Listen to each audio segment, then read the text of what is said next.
John, who was a hiker, climbed one day expecting a dramatic summit moment at the top of the mountain.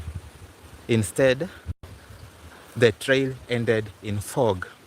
There was no view, there was no revelation, just silence and cold air.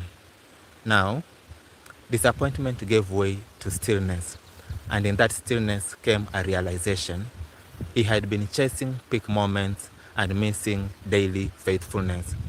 The breakthrough was not at the top. It was the acceptance that obedience doesn't always come with scenery.